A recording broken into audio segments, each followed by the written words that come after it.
In lesson 711, we're going to look at the weight of state birds. We're going to begin with our whiteboard marker, and then move into our journal. So let's do a little bit of warm-up. And let's subtract fractions this time. Last time you were adding.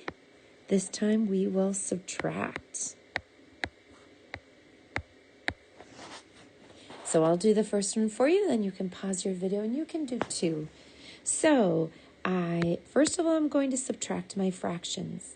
They are the same, so I can do 5/8 minus 1/8. 5 minus 1 is 4. Then subtract the whole number. 4 minus 2 is 2. Or in other words, 2 1/2 is the same as 2 4/8. Would you pause your video and do number 2 and 3 on your whiteboard? I notice that on number 2, the denominators are the same. 4 minus 2 is 2, and 3 minus 1 is 2. I could divide a 2 out of both, what we call simplifying. You don't have to, but 2 divided by 2 is 1. 6 divided by 2 is 3. 1/3 is the same as 2/6. I keep 12ths the same. 5 minus 1 is 4. And then subtract my whole numbers. 5 minus 3 is 2. Same thing, I can divide a 4 out of both of those. 4 divided by 4 is 1. 12 divided by 4 is 3. 2 1/3 is the same as 2 4/12. Erase your whiteboard. Number 1 to 3. Be careful with number 3. Go ahead, pause your video and solve.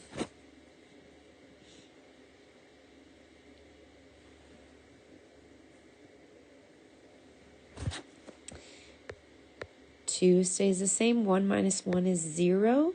5 minus 2 is 3. When we have 0 halves, we would not put down that fraction. We would just call that 3. 4 1/3 minus 1. Well, 1/3, if you look at it this way, 1/3 minus nothing, or 0/3, is still 1/3. And then 4 minus 1 is 3. Number 3. 5 1/4 minus 2 2/4.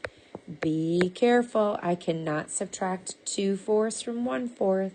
So I borrow from the 5, make that a 4, and add a fraction that has 4ths as a denominator. That equals 1. So 4/4 is the same as the 1 that I borrowed from the 5. Add those together. 1/4 and 4/4 is 5/4. Now I can subtract. 5 minus 2 is 3/4, and 4 minus 2 is 2. 2 3/4. If you said 3 1/4, they tricked you because you cannot subtract 2 from 1. Let's do one more set. Couple of things. Be careful. You cannot subtract 4 from 2. Be careful with the denominator. Go ahead, pause your video, and solve number 1, 2, and 3. It helps for me to write these vertically. So if you wanted to rewrite it, I cannot take 4/5 minus 2/5. So I'm borrowing from the 6. And then I will take that 1 that I borrowed and turn it into a fraction that has both the same numerator and denominator. I want to stay with fifths. I don't want to change that. So 5/5 will be the one that's equal to the 1 that I borrowed from the 6. Add those two together. 2/5 plus 5/5 is 7/5. Now subtract. 7/5 minus 4/5 is 3/5. 5 minus 3 is 2. 2 3/5. Same thing with number 2. I cannot take 30 hundredths and subtract it from 20 hundredths. Again, it really helps me to write these vertically.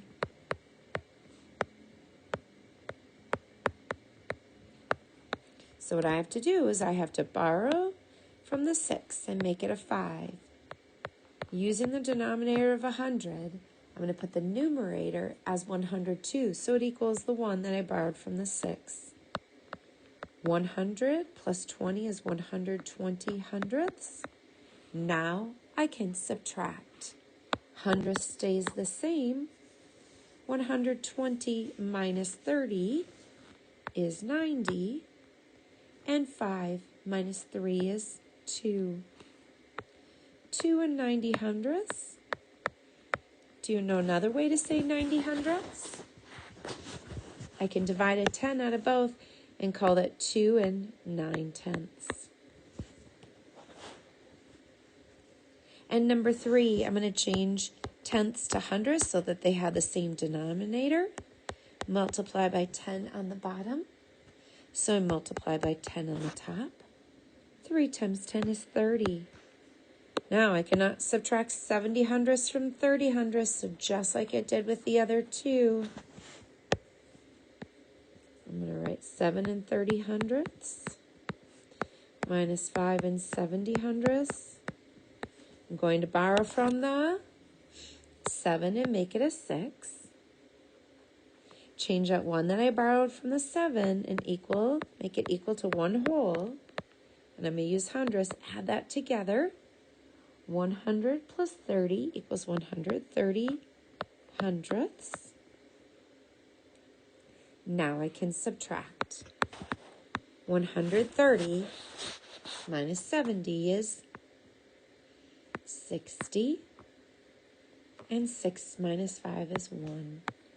What's another way to say 1 and 60 hundredths? 1 and 6 tenths. This would be like saying 60 pennies. This is 6 dimes. Same value, looks a little bit different. Let's go ahead and move into our math journal page. We are going to be starting on page 258. 258. Again, remember, any point in time, you pause the video if you need additional time. Weight of state birds. First thing we're going to do is convert from pounds to ounces. And this is just something you have to memorize. There are 16 ounces in 1 pound. So to figure out 3 pounds, we would just multiply. And if you would like to, I would say go ahead and use a calculator on this one. So just if you have 3 pounds, multiply it by 16 on your calculator. What is 3 times 16? 48. Now multiply 5 pounds times 16 ounces. 5 times 16, use your calculator, is 80. And then in your head, you can do 16 times 10. It's just an extended fact. 160. Now, if we have half of a pound, 1/2 of 16, well, divide 16 into 2 equal parts. 8. 1/8 of 16. Well, look at eighths. All it is taking 16 divided into 8 parts. How many times does 8 go into 16? 2. Now divide 16 into 4ths.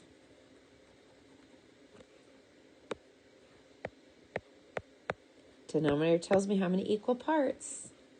Goes in there 4 times. Now, on the next one, it is 3/4. So we know that 1/4 would be 4 ounces, but we have 3 of those. So 4 times 3 would be 12.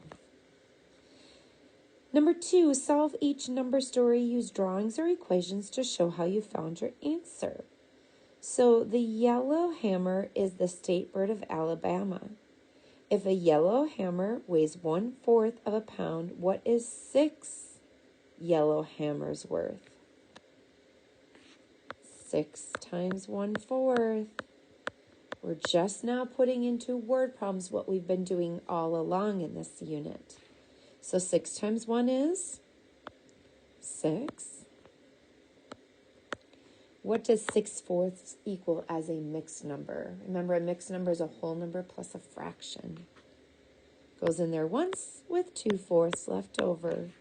So 1 2/4 of a pound, or another way to say it would be 1.5 pounds.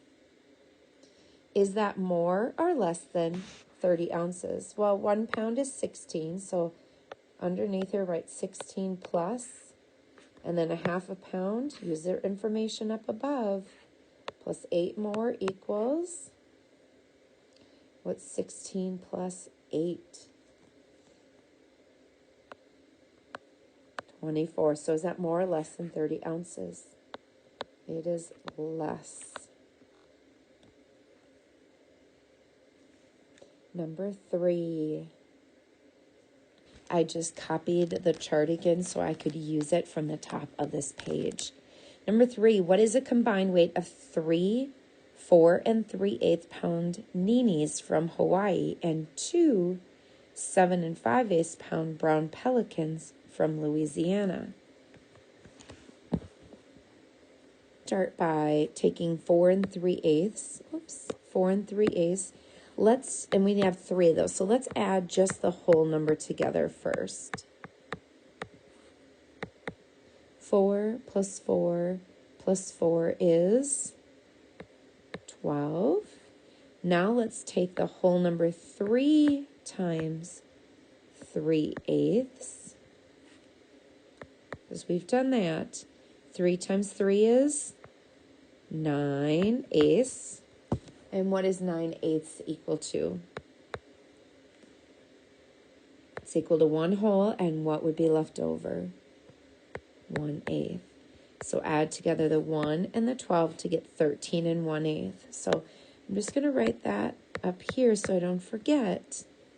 Now we're looking at 2 7 5/8 pound brown pelicans from Louisiana. So let's add together 7 plus 7 equals, I just take the whole number first. 7 plus 7 is 14. Now let's add 5/8. And then for the second pelican, another 5/8. 5 plus 5 is 10. And let's change that to a mixed number. How many times does 8 go into 10? Goes in there 1 and 2/8 left over. Add the 1 whole plus the 14 to get 15. And then 2/8 left over. And now we have to add it all together. 15 plus 13 is 28. And then add the fractions. 1/8 plus 2/8 equals 3/8. Let's do one more together.